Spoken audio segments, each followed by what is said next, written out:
we have some cool magical stuff here. So as you guys, many of you were on the call the other day where we did the recap of 2020, and we were looking forward to 2021.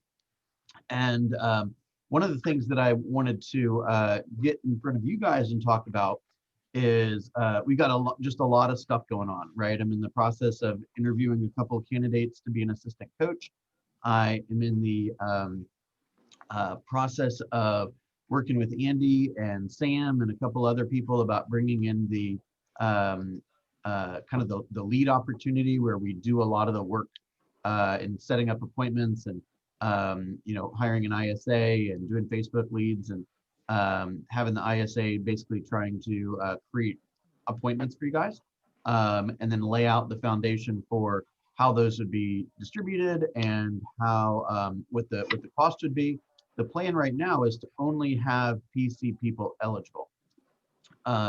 However, we also have a number of other not challenges, but things we just have to sort out in terms of, who gets the lead, what are the qualification procedures for the lead. Obviously, we want to make sure that somebody is capable of closing it and having a professional presentation and knowing how to handle the objections and all that kind of thing. And then as a result of that, what I see for the program is that we're going to, my ideal world, start to attract some more of a higher end agent, right? Not necessarily like your $30 million producer, but I could see that we would end up having a lot more like $3 to $5 million producers, right, in the group than we have in the past. And with that said, we want to make sure that giving these leads or these agents a lead or an appointment here and there, I want that to be part of a long value proposition, not a short value proposition. So as agents that have done some deals before, right, that admittingly, probably sit in a group session sometimes and say, hey, can you talk about something else? I already understand that, right? I get that. The purpose of this session, by the way, I'm not necessarily married to Wednesday at 8 o'clock in the morning. So if you have, if you want to look at a different day, if everyone overwhelmingly decides they want to do something different, we could certainly do that. I would like to encourage everyone to be vocal on the chat, the launch group, or I'm sorry, the growth group chat, and let's create a community around people that are a bit beyond putting together offers and email signatures and how to find things on FMLS, and let's make sure that I'm giving you the value that you deserve. So with that said, I'm kind of going back to all of our kind of segments, so to speak. I'm going back to the launch group. I'm going back to the growth group. I'm meeting with some dual career people. I'm bringing on an assistant coach. And what I want to do is just, I want to kind of take the temperature of where we're at, right? What are we looking for? Are we getting what we want? What are we not getting that I could easily provide, right? So I'm going to ask for some feedback today and some recommendations today on, I want you to complete the following sentence, okay? I want you to complete the following sentence, which is, this program would be a program I would stay in forever if, boom, boom, boom, okay? I would never miss a morning meeting if, boom, boom, boom, right? Make sense? So that's, I want to provide that for you. So I'm gonna ask you, as we get more and more people in this program, and as we have more and more leaders that are going to help, provide this value, I specifically want to pay attention to the people that are getting things done, right? That have a history of closing deals, that have a big goals. A lot of us have fairly substantial goals, and therefore, once you share it with me, I know it, and I'm not going to forget it. And I'm going to push you and push you and push you because it becomes my goal. Make sense? So who would like to start? Jan, we're going to complete the following sentence, which is, this is a program I would never consider leaving as long as blank, blank, blank happens, or blank, blank, blank, blank is taught. I'm looking specifically for kind of more accelerated or advanced services. Okay. I got my pen ready. Let's go.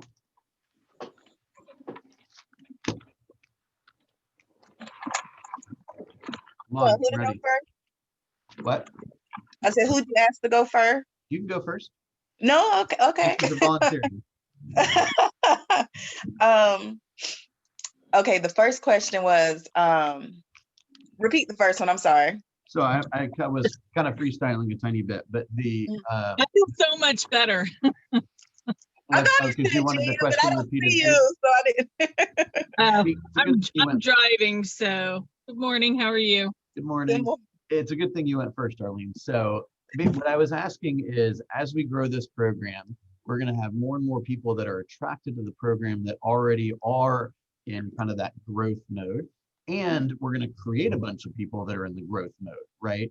So let's say somebody like Alma. Alma's got like $1 million worth of business already. She's been in the business not barely even a month, right? So it's not going to be long before she's like, all right, I want to hang out with the big dogs, right? So what do the big dogs want to learn? So that's basically the question. Is I would never consider leaving this program as long as blank, blank, blank is incorporated, or blank, blank, blank is a topic we cover, or blank, blank, blank is a value that's added or provided, something of that nature. Okay. I think the role play clinics, those are good. Okay. As I would never leave this program as long as I continue to see growth in my business by implementing new things that are presented. But I don't know how to define that. But as long as I continue to see growth in my business, I don't really. Here's the thing for me, Bill, is that I don't know what I don't know. Yeah. And so you always ask us to tell you what we want to learn, but we don't know what we want to learn.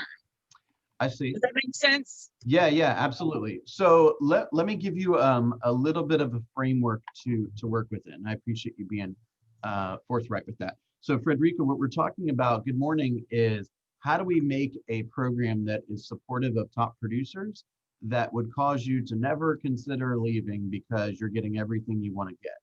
So I think about the business in there's kind of two models that I generally use, okay? The first model is the quality of life model, okay? Of the thousands of real estate agents that I've spoken to, okay, at KW and elsewhere. Essentially, every time I have asked the question, what'd you get into this business for, right? Why are you here? They say something that sounds like, I'm here for a better quality of life, okay?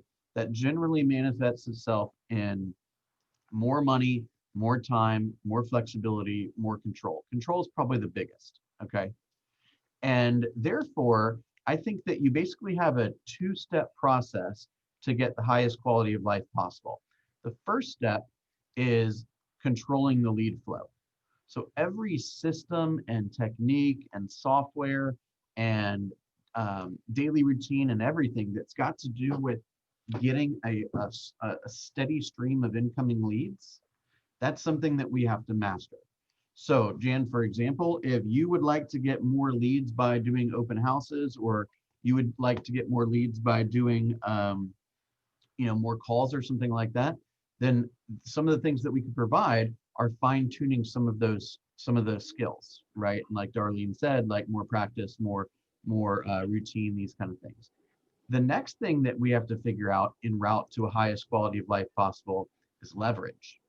So many of us in my business, what I found is right around 125,000 roughly, is where real estate's, I hate to say it this way, but it stopped being all that fun because I was just so busy, and it like, I really got a thrill from helping people, but I also didn't particularly like walking in the door at 10 o'clock at night feeling like shit and not having seen my kids, right? And so if I was going to attain that quality of life, I needed to get some help. Okay. And so that's kind of where you guys should be looking at too is, hey, if I do what Bill tells me to do for long enough, I'm going to wake up and be slammed.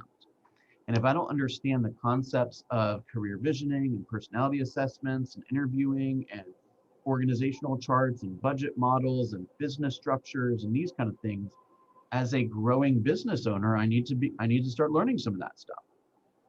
Does that make sense? So the foundation, like there's no like, okay, welcome to the growth group. Here's the magic scripts to make you successful. Like I'm not holding out on you guys. Okay. What you do to be successful is exactly what the new agent does to be successful. You just do it systematically. Okay. And you do it over and over again until, hang on one second, until you say to yourself, I'm out of steam. Now what do I do? And that's where we learn all the business principles. Okay, go ahead. Sorry. So you're asking us what we would do not to leave this group. Well, and to get down to brass tacks, we pay you, but then we have to pay for all of these other things to move our business to the next level. Does that make sense? Like, if we want to do career visioning, we have to pay for that outside the group. If we want to, all of those types of higher level things that we need to understand, we're still having to pay for those outside the group. And to me, I've got to do one or the other. Well, because I mean, number one, the basic stuff I already know. So I need to push to the higher level. So I either need to get that here or I need to get it outside. Well, and I understand that there are some things that you'll just need to go outside for. But, well, I want to challenge that thinking a little bit to say, I mean, look, I've been to career visioning a bunch of times and I've got the materials and doing 2 interviews today. Like I know how to do it. Okay. However, I'm not, like a KW certified instructor on it. Right. And a lot of people that have done it hundreds of times are not even instructors. So I'm going to encourage you to not look at, oh gosh, I got to pay Bill and I got to go pay this and I got to go pay that. It's look, we're a business, we're growing a business. Like there are some expenses that are that a lot of people would say are necessary, but consider it an investment, right? What if you go hire the wrong person, Jan? You've brought on people that didn't work, right? As have I, right? So that is a hell of a lot more costly than $99, right? So that's like getting an MBA for $100. Like, okay, I understand that, Bill, but that wasn't the question. Okay, you asked me and I answered. Okay, you asked me what it would take for me to never leave this group. Okay. And I need higher level value, but I need that in this group, or I have to seek it outside. So can I chime in? Please. What I would think would allow me to stay in this group is, like Janet said, a high level of accountability. Because when you hire a coach, your coach is pushing you to go to the next level. Yep. So one of the things that, I thought about was, okay, do I need to get an additional coach that's going to, push me to the next level and have you as the productivity coach? Okay. So I would challenge you to develop the role, whereas we don't have to go outside, so that you are the coach and not just the productivity coach. Because when you're wanting to go to the next level, I remember when I did have coaching, one of the things was when I met with that coach, they would be like, okay, where are you at with this? Where are you at with that? Okay, let's do some role playing. It was so quick and concise that I knew what I needed to do, because they gave me metrics to measure where I was at, which we do here in productivity. Mm-hmm. But I think the hat needs to be changed if we're going to develop this into a more concrete, yes, I'm getting value.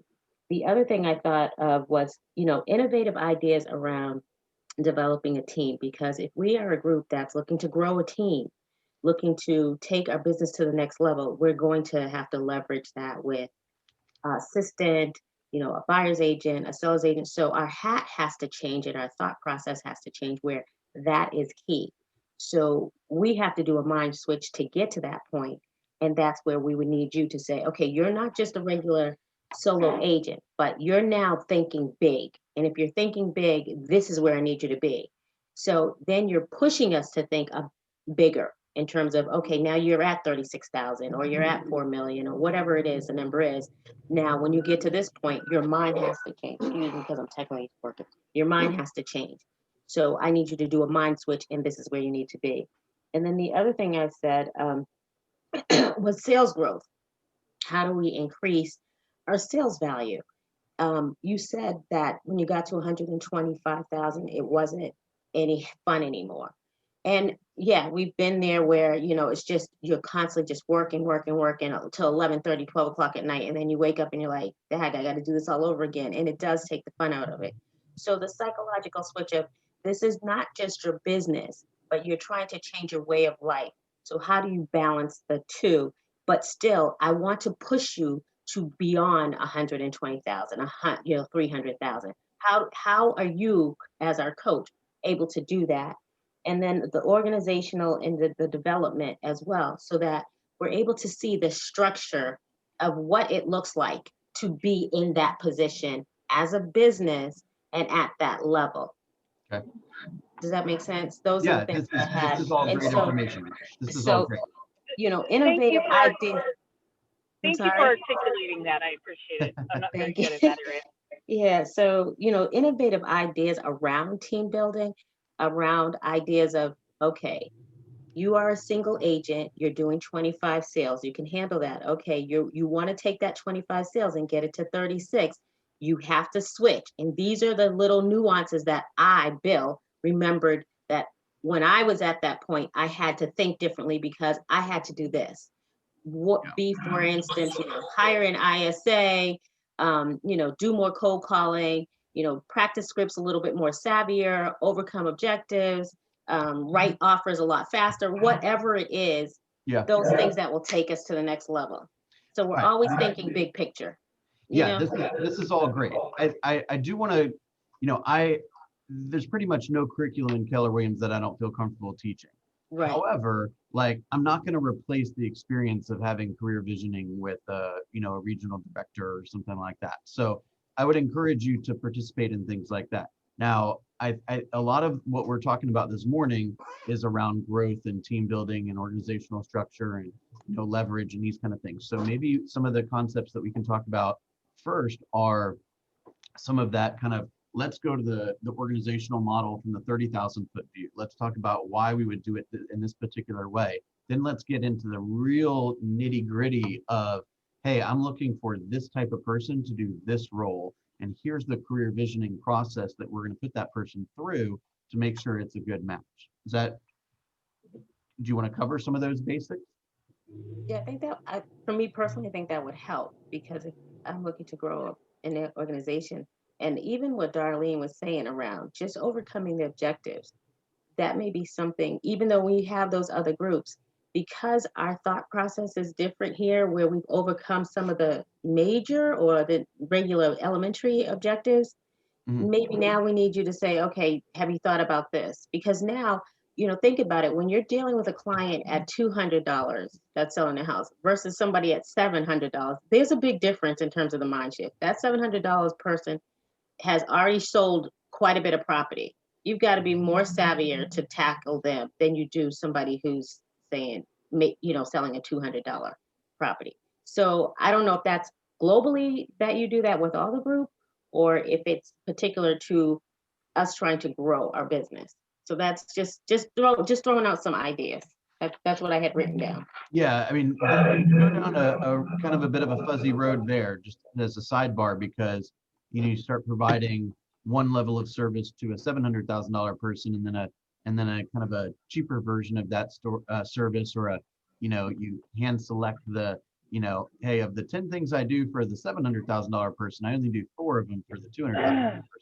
No, I wasn't thinking that way. That's not the way I was thinking. I was thinking more in terms of, I remember when I have a conversation if I go on a listing presentation with somebody who's selling a $200 house, $200,000 house, it's a little different than when I'm talking to somebody at a $700,000 Oh, for sure, level. because one So person is, yeah. that's what I'm talking about. Okay, cool. That is Well, true. Yeah, that's true. Because uh, I'm trying to get a listing from a guy who owns a house here and in Florida, and his conversation is completely different. And I threw questions at him. I said, so who will you be using for your closing attorney? And I said, who will you be doing this with? And he had answers for They everything. already have all that. Yeah, they have the closing attorney. They have their whole team set up. So how do you develop a different conversation with that individual? yeah, I'm not trying to skirt that question at all, but I'm just tossing ideas out. no, me too. In some Yeah. respects, I mean, in some respects, they're just humans. They need the same questions that we provide, that we ask everyone, which is, hey, what's most important to you about this process, this sale? Okay.